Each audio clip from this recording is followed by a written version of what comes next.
Assalamualaikum warahmatullahi wabarakatuh. Hai teman-teman semuanya, apa kabar?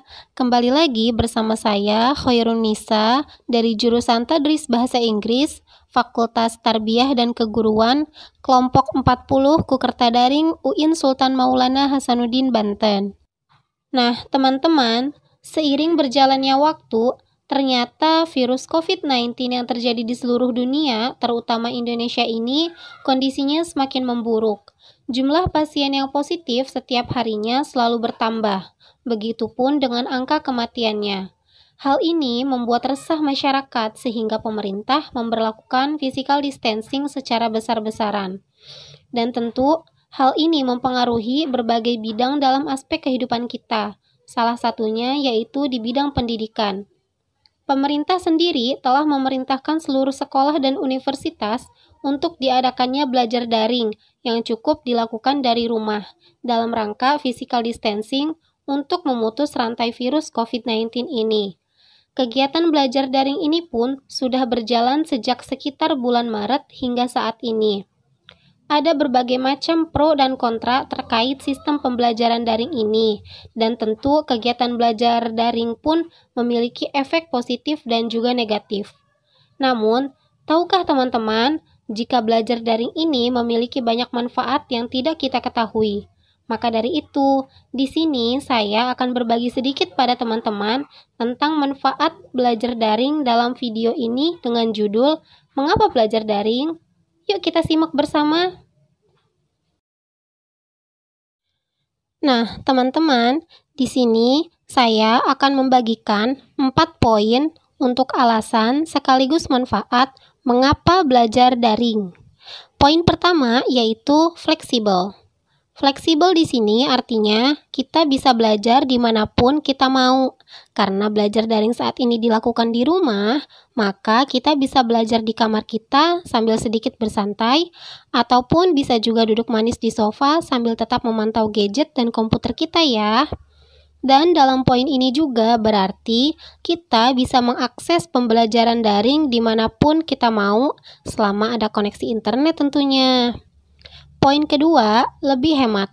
Dalam hal ini, bukankah kita tidak perlu repot-repot memikirkan soal uang transportasi yang biasanya kita gunakan jika kita berangkat ke sekolah atau kampus? Jadi, bagi teman-teman yang suka menabung, uang saku dan transportasinya aman dong ya. Dan tentu bisa ditabung, yang nantinya digunakan untuk keperluan teman-teman yang lain. Poin ketiga, tetap bisa melakukan hal lain setelah ataupun sebelum belajar. Tentu teman-teman, belajar daring di rumah ini pasti akan sedikit membosankan bukan? Sehingga pikiran kita akan jenuh nantinya ketika belajar. Dan untuk mencegah hal ini terjadi, kita bisa melakukan kegiatan favorit untuk meningkatkan dan mengembalikan lagi semangat belajar pada diri kita. Yang perlu diperhatikan dan perlu kita lakukan hanyalah pintar-pintar mengatur waktu agar kegiatan favorit kita tetap bisa dilakukan. Akan tetapi, tanggung jawab kita tidak terbengkalai ya. Poin terakhir yaitu keempat, belajar bertanggung jawab. Bertanggung jawab bukanlah suatu hal yang mudah ya teman-teman, dan hal ini pun bukanlah sesuatu yang bisa kita kerjakan dalam satu malam, lalu kita akan menjadi hebat karena hal tersebut. Akan tetapi, sikap tanggung jawab itu perlu dilatih secara konsisten dan berkelanjutan, agar bisa terus melekat pada diri kita. Saat belajar daring, kita dilatih dan dituntut untuk bertanggung jawab akan tugas-tugas yang diberikan guru maupun dosen kita, tanpa diawasi secara langsung oleh mereka.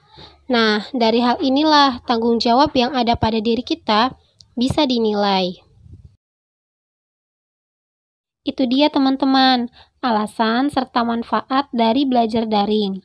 Perlu diingat bahwa selama belajar daring, meskipun kita tak selalu dipantau oleh guru maupun dosen kita tetap harus bertanggung jawab akan tugas kita dan selalu bersikap jujur pada diri sendiri.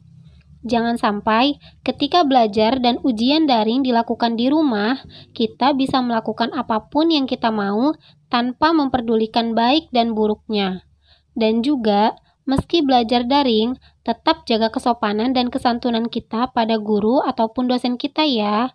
Jangan sampai saat belajar daring sedang berlangsung melalui video conference terutama, kita malah makan atau bahkan tertidur. Tetap perhatikan guru dan dosen kita ya, agar materi yang disampaikan bisa dipahami dengan baik. Sekian video hari ini, semoga bermanfaat. Wassalamualaikum warahmatullahi wabarakatuh.